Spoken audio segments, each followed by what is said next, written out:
இந்த உலகத்துல தனக்கு எதுவுமே கிடைக்காம போனாலும் பரவாயில்ல, தன்னோட பிள்ளைங்களுக்கு எல்லாமே கிடைக்கணும்னு நினைக்கிற ஒரே ஒரு மாமனிதன். தான் சம்பாதிக்கிறது பணமா இருந்தாலும் சரி, தான் கத்துக்கிட்ட அறிவா இருந்தாலும் சரி, தன்னோட பிள்ளைங்களுக்கு முழுசா போய் சேரணும்னு நினைக்கிற ஒரே ஒரு ஜீவன் அப்பா மட்டும்தான்.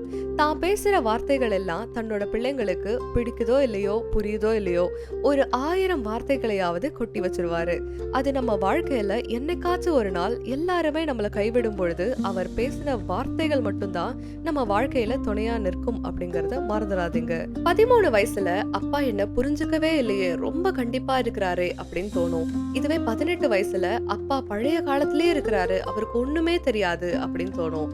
அதுக்கப்புறம் 27 வயசு ஆகும் பொழுது அப்பா நிறைய டைம் கரெக்டா தான் சொல்லியிருக்கிறாரு, நான் தான் கேட்கலையோ அப்படின்னு ஒரு டவுட் வரும்.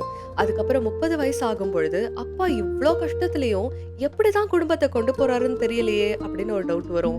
அதுக்கப்புறம் 35 வயசுல அவர் கூடவே இருந்திருக்கலாம், அவர் எனக்கு ஒரு நல்ல நண்பர், சிறந்த ஆசிரியர் அப்படின்னு தோணும். அதுக்கப்புறம் 45 வயசுல அவர் மௌனத்திலையும் ஒரு அர்த்தம் இருந்துச்சு, அவர் உயிரோடு இருக்கிறதே ஒரு பெரிய பலம் அப்படிங்கிற ஒரு நம்பிக்கை வரும்.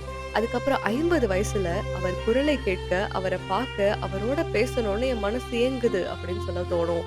அதுக்கப்புறம் 60 வயசுல தான் அவர் எனக்கு அப்பா மட்டும் இல்ல, எனக்கு எல்லாமே அவர்தான் அப்படிங்கிறது தோணும். சோ அப்பா அப்படிங்கிறது வெறும் வார்த்தை மட்டும் இல்ல, அதுதான் வாழ்க்கை.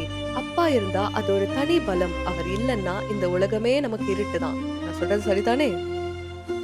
ஐ லவ் மை அப்பா.